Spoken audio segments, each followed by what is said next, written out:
Hey everyone, and welcome back to another episode of After the Pause with Christy and Kate. And this week I'm so excited because we have a friend of ours, Cameron deRue.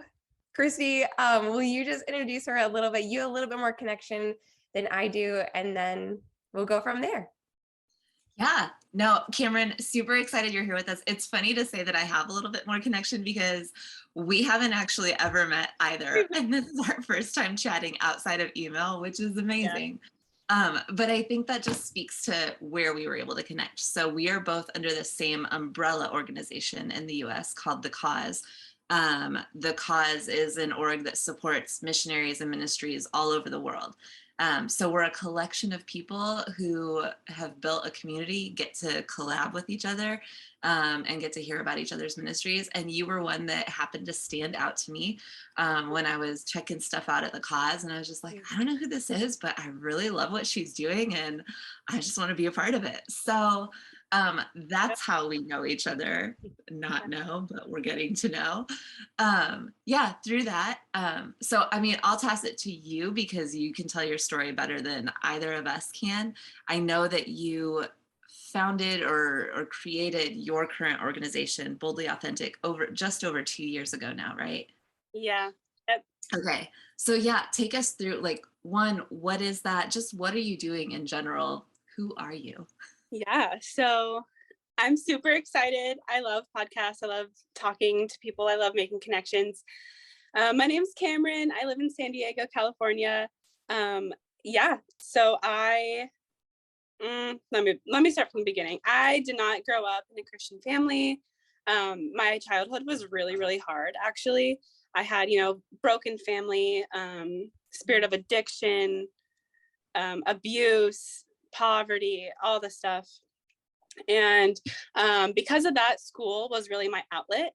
And I loved school. I thrived at school. And I was going through hard things in my family, specifically with my dad. And, I went through this really hard time of like my dad.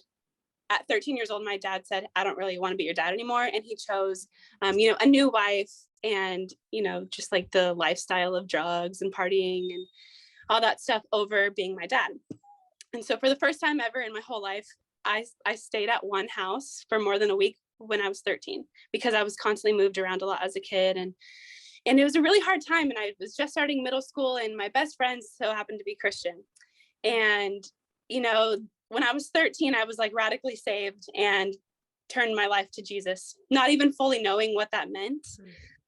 But just having so much hunger and desire to know the Lord and almost already feeling as if I did know him, like in my gut, in my soul, before I could even put like language to it. And then just as I grew up, that hunger like never died. And I just, I was that kid at every single youth group. I was at every camp. I was at every event. I was just so hungry to know Jesus and know who God says that I am. Fast forward a couple years, my whole life becomes church and ministry, even as like an older teenager, younger adult. And I got trapped in a lifestyle of religion and works-based mentality when it came to do with my faith and my life. And I was on staff with I graduated high school, I went off to college, and then I was on staff with a Christian organization. And I was like, this is what I'm going to do the rest of my life. I'm going to do ministry. And I started living just very, like I just said, like religiously. I was very judgmental. I was very ashamed of myself. I was very critical. I was very black and white thinking, like, this is good, this is bad, this is right, this is wrong. I'm saved, they're not. I do this, they don't. I made this event happen. I'm raising this much money. Like, I was so bitter and unhealthy. And then I started really rebelling a lot, actually. And all my life, I was a good kid, never drank, never did drugs, never partied. But when I was just like immersed in ministry as my life and job, I totally rebelled against God. I was living two separate lives, one side of me was doing ministry and leading Bible studies and mentoring people. And then another side of me was getting drunk, getting high, sleeping with my boyfriend at the time. Just like, like night and day, like on my daily life. That was my life on the daily. And that's not sustainable. And I mean, I hated myself so much because I knew all of this stuff was wrong. I knew I wasn't making the right choices. I wasn't close to God, but I was pretending I was, I was totally faking it. And I was good at faking it for a long time. And then, everything just caught up to me and I hit a rock bottom. I got fired from my ministry job. I got broken up with. I lost all my friends because they couldn't trust me because I was living such a hypocritical double life. And I hit a rock bottom, and it was so, so hard for a long time because I knew what I was doing and I still chose to do it anyways. And it was when I hit that rock bottom, I like truly repented.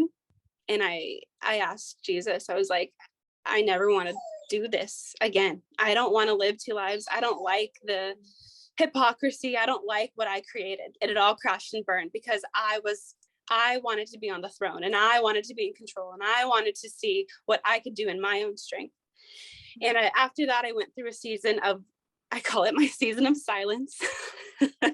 And it was starting from ground zero, but a whole new foundation of just transparency and authenticity and vulnerability and owning my just owning my flaws, and it was then and there that the Lord started really changing my heart and just creating like a more pureness in my spirit, and just wanting to know the Lord for real and learning to love myself and forgive myself.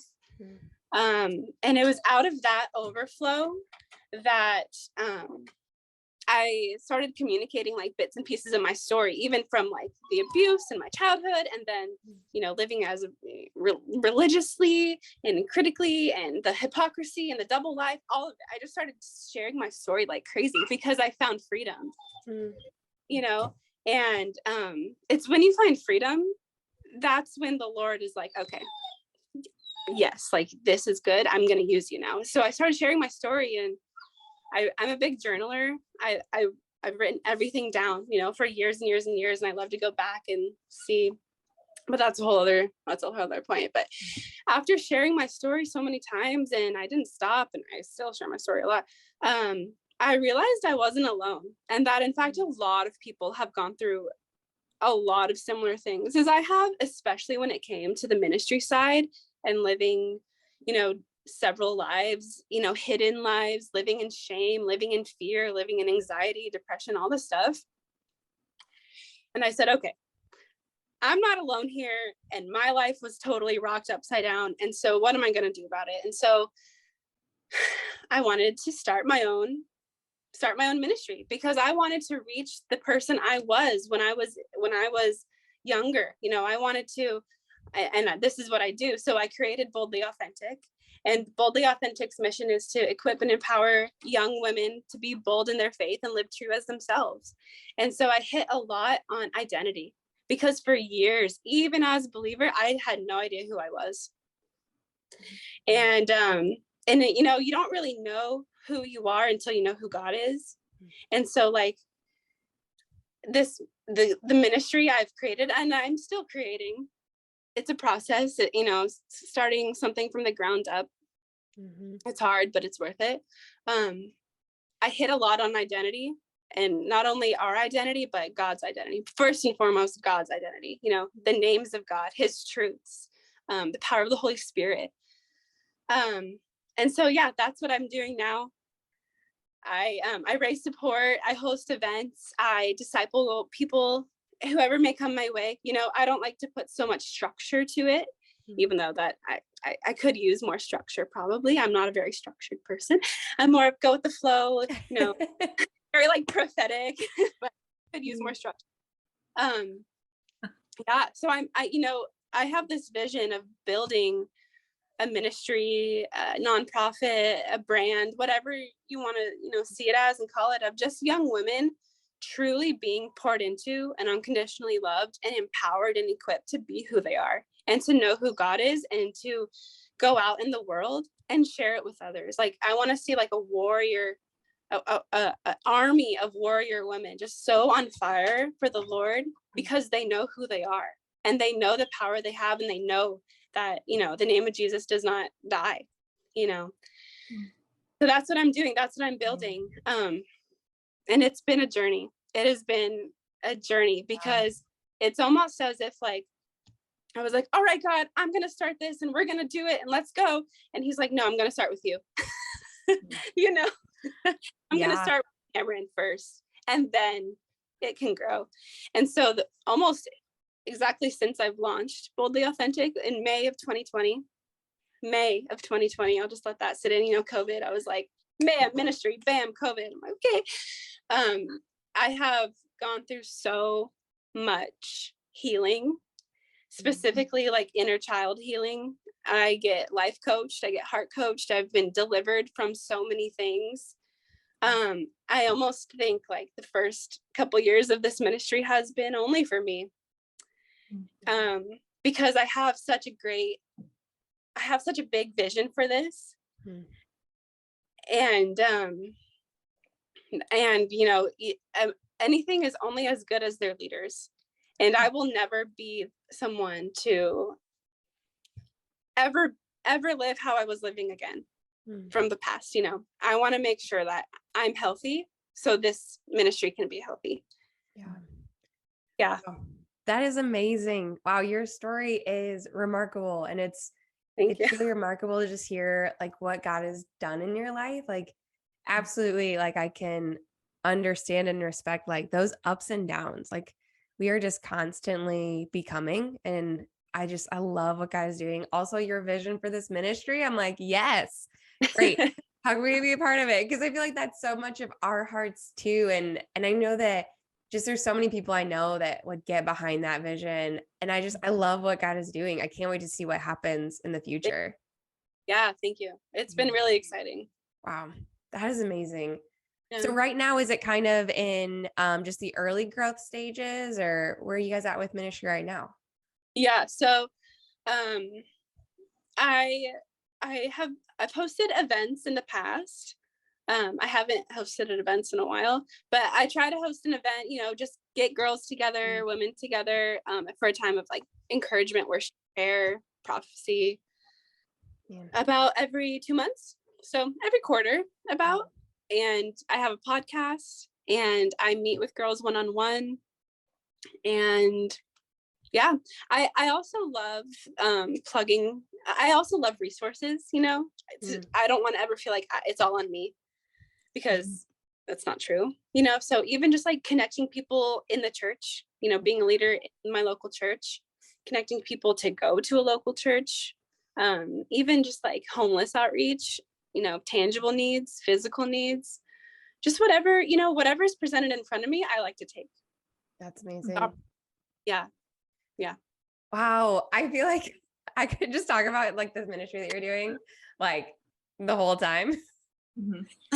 Maybe we should circle back in, but man, it's incredible. I love what you're doing. And I love just the heart and mission behind what you're doing. And I love that we can share this as well with our audience, because I think that a lot of people in our audience would also get excited about it. But let's circle back a little bit to some of our questions that we love to ask our friends when they come on here. The first one is supposed to be just an icebreaker, funny kind of question, but what is one of your irrational fears? Yeah, I actually couldn't think of one. So that's kind of fun. because I don't have a fear of clowns or anything irrational. All my fears are very real and big. My greatest fear ever probably is getting in a really bad car accident and not dying and staying alive in the car, but almost dead. It's deep. That's fair. And it's it's just real enough. Yeah, clowns, I get it. They're probably not gonna murder you. Right. That is Right. just real enough that'll keep you up at night. Yeah. I don't know. Oh gosh. Too good. I think like I'm scared of like natural disasters though too, Mhm. earthquakes. Yeah, you're in California though. Like that makes Yeah. sense. Also legitimate fears. Mine Yeah. are so illegitimate. Man, tried to get you, but we couldn't. No, I know Yeah. something. Oh, I'm scared of ketchup. Like, are you crazy? Like, of all things in the world, you're scared of freaking ketchup. Like, what about like Maybe it's the squeeze Okay. bottle that gets them. I don't know. Oh man. Oh gosh. All right. Well, then we'll move away from the irrational fears. It's not a thing. But I mean, so from your story that you've already shared and just life in general, what would you say, Cameron, are some of the biggest fears and insecurities that you've had to battle with? I feel like you touched on things a little bit as you shared your story, but yeah, just unpack it a little bit more for us. What are those fears and insecurities that tend to rise to the surface for you? Yeah. One of my biggest fears is that God won't use me to do big things. Mhm. Like, I wish I could say, like, honestly, full transparency, I wish I could say I would be content if God was like, you're going to be a stay-at-home mom for the rest of your life, and that's your ministry. I wish I could say like, okay, that's great. I'm going to be the best stay-at-home mom. And if I do nothing else with my life, then that's great. Not saying anything against stay-at-home moms. Like, I actually do want to be a stay-at-home mom, but like, I have so many dreams and big visions. And if God were to say no, which he could, I don't know if I'd be okay with that. Mm. And that's hard for me to like swallow. Yeah. And another big fear of mine is that I'll mess everything up. Mhm. Like, that I won't do my end of the stick. And because of that, I won't be able to go where God's called me to go. Yeah. And I think that comes from, like being fired from a ministry job because I messed it up. Like, it was because of my actions that I was fired. And so part of me thinks that, well, what if I mess it up again? This could be my second chance, but what if I fail again? Mm. Yeah. Wow. Thanks for being vulnerable enough to share that though, because I feel like in that though, it's so relatable. Mhm. Like I feel like I think we can all have those moments of I don't want to get in the way of this. Mhm. Like I don't want to be the one that isn't good enough to do this, like that doesn't have what it takes to see this happen. I think that's a very real insecurity that rises to the surface for a lot of people. And I think we're lying to ourselves if we say like, oh no, I've never felt that, Totally. So, And there's self-awareness too. Like, when you are self-aware and what you bring to the table, right? Like, your giftings, what you're good at, all that stuff, which is great. But the flip side of that is like, when you're aware of the stuff you're not so good at, that stuff becomes really intimidating. Mm. And it's one thing like to let that fear hold you back, but it's another to press into that and say like, okay, God, where I'm weak, you are strong. Like, I can do this. I might not be the best at it, but I don't have to be, because I don't have to be the best for God to use you, to use me, to use any of us. yeah. Absolutely. We've seen it so many times in the Bible Yeah.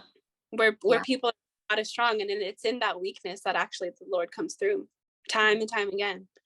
Mm, Yeah. that's so good. Absolutely.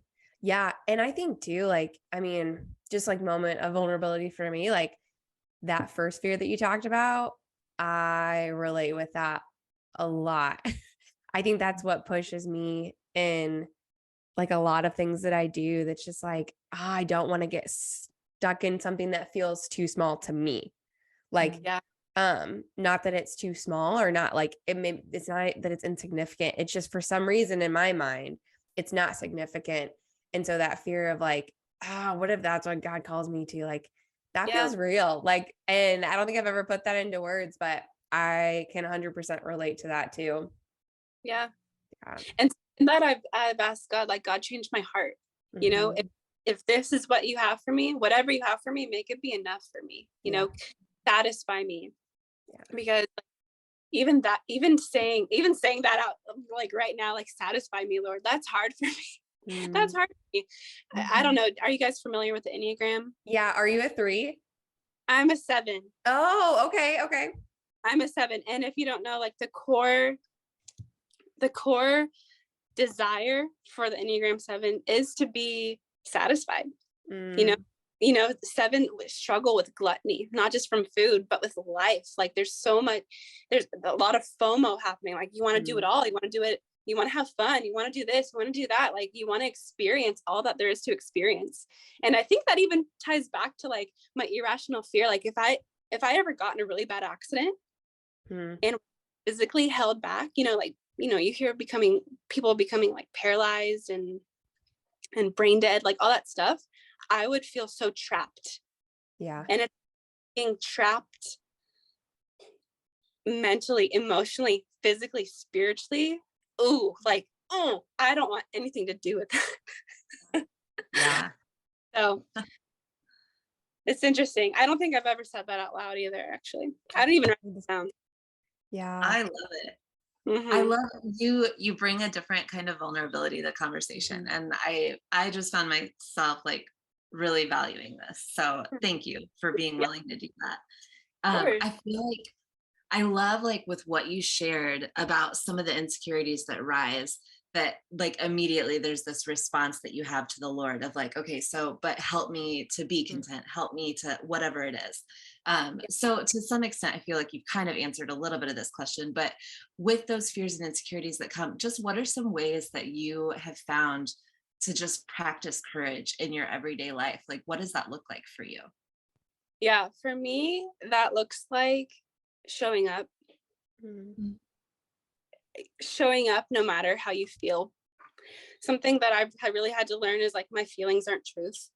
I'm a big feeler. I'm very empathetic, and I've let my feelings kind of take over truth, you know? And so the way I practice courage is I show up no matter how I'm feeling. If I don't feel like doing something, or don't feel like going somewhere, I don't feel like talking to someone, I do it anyway. You know, I have a Holy Spirit check-in moment of like, okay, am I aligned right now? Like, this is pressing on me, but I don't want to do that, but I'm going to choose to do it anyways. Yeah. And I think that's very courageous. Even showing in the smallest, the smallest things can make the biggest difference. Absolutely. And I think that's very true, that like, I was just thinking about this the other day. We're just like, Kate, your feelings are not always trustworthy. Like, sometimes they are. Sometimes they're really good indications of what is really going on. But sometimes like they're just not. Like, and sometimes it's just fear talking, or it's insecurity talking, or it's apathy talking. Like, let's just be honest. Sometimes it's indifference talking. And I think that like choosing to show up anyways, like that is maybe sometimes a little step, but a bold step of courage. Especially when everything in you, because feelings can be strong. So like when everything in you says to not, you just say, I'm going to show up anyways. Like, I think that is a very bold step, even if it feels little. Totally. And it's even what the world says, the world shouts, do what you want to do what makes you happy, set your boundaries, all that stuff. And to an extent, yes, but you can't just eat cake every day because it makes you feel good. You're going to end up sick. Like, there's a reason why your faith goes against culture, and it's that constant tug of fact over feelings, and there's faith, and there's the Holy Spirit. If you're a Holy Spirit led person, I mean, you got to obey that, because if you don't, it's going to keep circling around. Different circumstances, different people, but that feeling is not leaving. It'll come back. Show up. It comes back. It never leaves, actually. He likes to circle back. Yeah. And it's so true. I think that the conversation on boundaries is very interesting to have. I need to be better at setting boundaries in my life. My husband could attest to that. And Christy could as well. But I think that it's true. Sometimes like our boundaries are like, I just like, I don't feel like doing that. So we set a boundary. So you're right. There's a tension in there. There's a tension in everything. There's no like, in our like faith, there's very little that's like cut and dry, like very black and white. And there's so much tension there. I think that's just part of our faith. Yeah. And you hear it all the time nowadays, like, oh, if someone did you wrong, cut them off. They're not healthy for your mental health. Like, really? Like, if you're a believer, I want to challenge you to push back on that and be like, wait, is it like biblically? No, I don't even care if it's biblically correct. Like, I don't think anyone who loves the Lord, truly loves the Lord, will ever be like, oh, I'm not ever talking to them again. Bye. Like, no, because we're called to love our enemies. You know, they don't even have your enemies, just someone who is in your life who like grinds you a little bit. Like, love them.